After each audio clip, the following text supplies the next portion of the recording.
Yeah, I have a taste for the weird, I guess. He first appeared in Riddle of the Human Scarecrow in 1941. I honestly think that this guy is complex and interesting and wonderful. I mean, depending on what story arc you're following, he had a horrendously religious grandmother that he apparently took care of as a teenager. Some story arcs say that he has a fear of bats, and yet I've also heard that as a teenager he had a fear of everything, and his paranoia drove him to become what he is now. He's another. He's just so totally unassuming, like you'd never expect what he's got up his sleeve. He just also looks very demented, which I'm sure Killian Murphy did on purpose. I have to mention that even though he's not ideal for the role physically, that I wouldn't have picked anyone besides Killian Murphy for the Christopher Nolan part. He's so prissy, and I love that about this newly reformed character. Killian Murphy, what a guy, huh? He is magic. He also has a very wonderfully deceptive role in a movie that I have to mention here called Red Eye. He's just beautiful. It's another one of those moments where you just kind of go, this guy's not evil. Look at how gorgeous he is. Oh my god, he's got a knife, you know?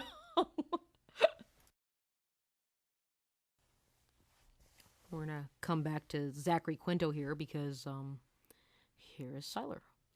What an interesting character. This is a guy who is driven by the need to kill, the need to gain more and more power for himself, and just to be set apart and special, you know. He grew up in not the best of town and was picked on and whatnot, and I would guess that this is one of the driving forces for him to become the outrageous character that he is now. In the first season of Heroes, he's so daunting. I was literally held at the edge of my seat as my husband and I went through, I think, the entire first season in something like 3 days, 4 days, something like that. I was literally dreaming about this stuff, and that's scary, but I got over it.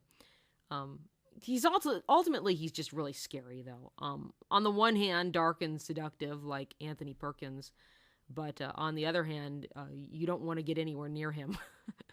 My favorite part during the entire series, even though I loved that he was such a bad guy, was actually one of his redeeming moments, and that was the moment that he basically told Elle to go ahead and put all of her hatred into him, which she did. But he's so sadistic, you know, that even that couldn't have ended well.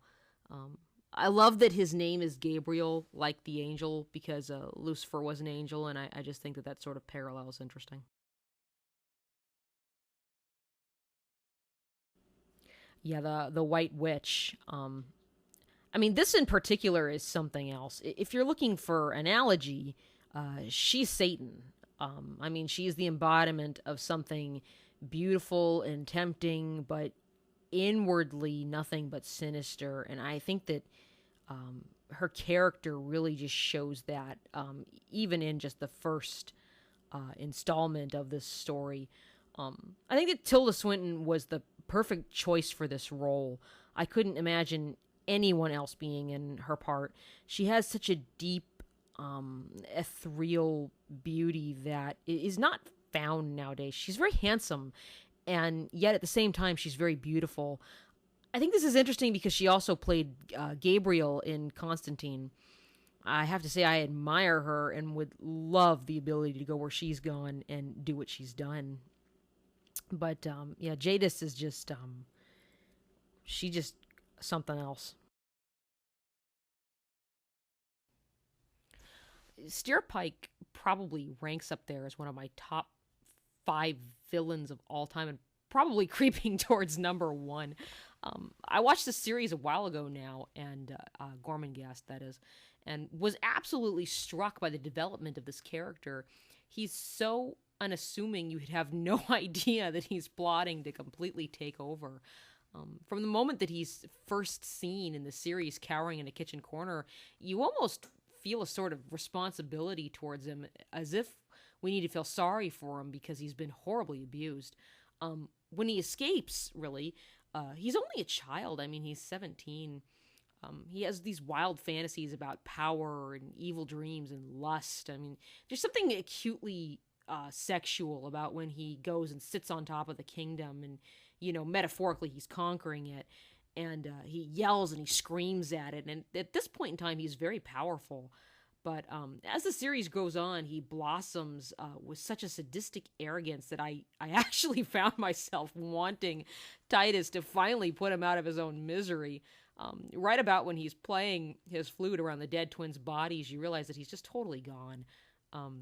He had the ability to take his boyish dreams to a dark level of reality, and madness itself is the only emotion left, really.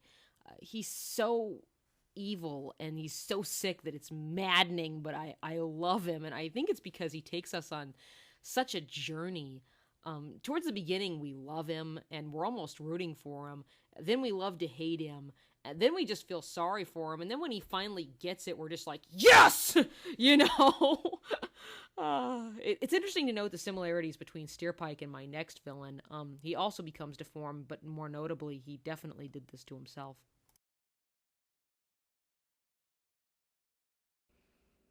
The Phantom is definitely a large part of my life. Depending on what version you're following, he's either more or less a villain, but he's still a villain regardless. In Gaston Leroux's book, he is very much a villain named Eric who plots and plans and sabotages and has these crazy rooms that drive people insane. He actually plans to kill himself and everyone with him in this version. He is just deranged. I have to say also that in this version, being the original, of course, that he's actually the most ugly here. In this book, it's not just his face that's ugly, but his body and everything is deformed. He's almost alien. This is where the lyrics come from, like yellow parchment is his skin, a deep dark hole serves as the nose that never grew. Now, obviously, in Andrew Lloyd Webber's version, he's more of a lover. He's more easily someone who could seduce Christine and someone that she could be seduced by. But he's certainly still a villain. He's just more sympathetic, I guess. In this version, he's had a horrible life, and this is the cause of his nefarious nature. There's also a 1925 version of The Phantom that I actually really love, starring Lon Chaney, who absolutely just stands out in my mind as someone who inspired me growing up and kept me rolling in the directions that I wanted to go.